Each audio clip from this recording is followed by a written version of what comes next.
1994 වසරේ සරසවි පිවිසුම ජයගෙන සරසවි වරම් ලද අප දිගු ශිල්ප චාරිකාවක නිමග්න වන්නට 97 වර්ෂයේ සීතල දුරුතු මාසයේ මේ පුරවර සරසවියට පැමිණි ශිෂ්‍ය මානවක මානවිකාවෝ වීමු. එදවස අප යෞවන චමත්කාරයෙන් මත් වූ යෞවනයන්ය. නිදහසේ පියාපත් විදාහල තුරුණු කිබිලි කිබිල්ලන්ය. අප පළමුවරට මෙබිම පාතැපුයේ 97 වර්ෂයේ ජනවාරි 3 වනදායි. එදා රීඩ් මාවතේ වැටී තිබූ සුදු පැහැ කපුටු වසරු මැඩගෙන මැයිමාර ගස්සෙවනේ පියවර තබා අනාගත විසල් ලොවක් වෙත පියමන් කිරීමේ අභිලාෂය ඇතිව සරල යකඩ ගේට්ටුවෙන් මේ සරසවි බිමට පිවිසුනෙමු. ඒ සරසවි වරම් ලැබීමේ නිම්හෙම් නැති සතුටද නවකයින් බීමේ කම්පනයද හදවතේ දරාගෙනය. එකී තිගැස්ම එදා අප සැමට චමත්කාර ජනක හැඟීමක්ම වූ බව නොරහසකි. එවක පටන් අප මේ විසල් පුරවරයේ පිහිටි තුමුල සරසවියේ විද්‍යාර්ථීන් වූයෙමු. ශිල්ප කලා බණපොත් කරන දහස් ගණන් ශිෂ්‍ය ශිෂ්‍යාවන් අතරට එක් වූයෙමු. පළමු වසරේ පළමු කාර්තුව අමුතුය. දිවයිනේ 4 දිග්භාගයෙන් පැමිණි සිසුන්ගේ කතාබහ විවිධය. හැසිරීම් අමුතුය. එහෙත් අප එකිනෙකා තේරුම් ගනිමින් ඒ සියලු ආගන්තුක තත්ත්වයන් සමපාත කරගතිමු. එතැන් සිට අප මේ සරසවියේ කළගී දෑ බොහෝයි. අත්බිඳි ප්‍රහර්ෂයන් සේව අත්බිඳි දුක්ඛ දෝමනස්යන්ද අපමණය. මේ නිදහස් වාතලයට බොසු වූ සිනාහඬ යම්සේද එපමණටම රහසේ බෙබිම සිපගත් කඳුළුද තිබූ බව නොදන්නෝ කවුරුන්ද? පළමු වර්ෂයේ පළමු කාර්තුවේ ඉංග්‍රීසි ඉගෙනීම වෙනුවට අප කලේ එකිනෙකා දැන හැඳින ගැනීමයි. සිව්වසරක ප්‍රේමයට අවැසි මුදු සිතක් සොයා ගැනීමට වෙහෙසීමයි. ශිෂ්‍යයන්ට අත්කොට කමිස ඇන්ද වූ ශිෂ්‍යාවන්ට චීත්ත ගවුම් ඇන්ද වූ ඒ පළමු වසරේ පළමු කාර්තුවේ අත්බිඳි නවක වදය අදටද සොඳුරු මතකයක්. රබර් සෙරිප්පු පැළඳි කාඩ්බෝඩ් ෆයිල් කපරයක් අතතිව සරසවි බිමට පැමිණි ඒ යුගය අදද අප සිත් තුළ ජීවමානව ඇත්තේය.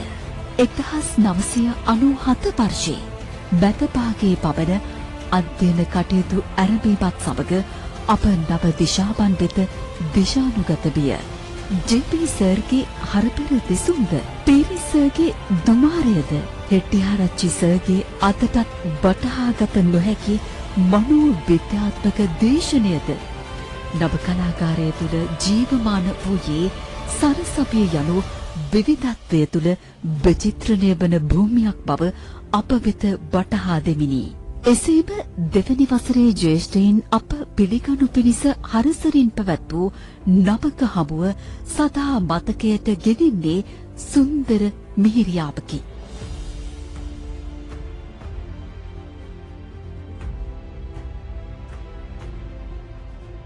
පළමු වසරේ හන්තාන චාරිකාව සරසවි දිවියේ අපලද ආශ්වාද ජනක සුන්දරතම අත්දැකීම වූ බව නොරහසකි. ඒ චාරිකාව තුළ සිදු වූයේ මොනවාද යනුවෙන් ප්‍රශ්න කරනවාට වඩා අද දවසේ අප ප්‍රශ්න කර යුත්තේ එදා සිදු නොවූයේ මොනවාද යනුවෙනුයි. සරසවියේ පෙම් කතා බොහොමයක් එදා සීතල හන්තාන අඩවියේදී ආරම්භිනි. තෙල් පැම්ම අසල වූ පීචම නව කලා ගොඩනැගිල්ල එහි වූ පියකැටපෙළ ජිම් කැන්ටිම පුස්තකාලය ඩුකගස අසල සිංහරුව සරසවි දිවියේ අප ගත කළ සුන්දරතම පරිශ්‍රයන්ය. කොළඹ අපට හන්තාන කන්ද හෝ මහබැලි ගඟ උරුම වූයේ නැත. එහෙත් පෙරගේ පරිශ්‍රයන් අපට සුයාමය කැඳ වූ තෝතැනි විය. එලෙස තිරින වූ කොළඹ සරසවියේ සියලු මතකයන් අපගේ සිත් තුළ සදා ජීවමානව ඇත්තේය. අපගේ සමකාලීනයින් මෙකී පරිශ්‍රයන්හි අතුරක් නැති පෙම් කතා කියන්නට ඇත. පෙම්ගේ ලියවන්නට පෙම්ගේ ලියන්නට ඇත. ප්‍රේමාලිංගන පාන්නට ඇත. ප්‍රේමයට ඉඩ නොලද ඇතමුන් එකී තැන්වලම වේවිතද ගී පොතද අතදිව සරන්නට ඇත. සල්ගස යට තිබුණේද එවැනි තිප්පලකි. ඉතින් ප්‍රිය සරසවි සකයිනි. පෙරසේ අපට මේ බිමේ නිදහසේ ඇවිද යා නොහැකිය. අද අප දෙවිසැරියේ 50 වැනි විය පසු කරන වැඩිහිටි ගැහැණුන් සහ පිරිමින්ය. අප එකිනෙකා අපට බෙන් වූ ජීවන මංපෙත්වල ගමන් කරමින් සිටින්නෙමු. මේ සරසවි බිමට පින් සිදුවන්නට විවිධ ජයග්‍රහණ අත්කරගෙන ඇත්තෙමු. ඉතින් අප සතුටින් සිටින බව නොපවසා සිටිය හැකිද? ඒ සතුටද දෝතතරමින් පෙර අතීතයේ එකිනෙකා වැළඳගත් සිනහස් හැඟුමින්ම අද දවසේ මේ හමුව ප්‍රීති ප්‍රියසාදයක් කරගත මැනවේ.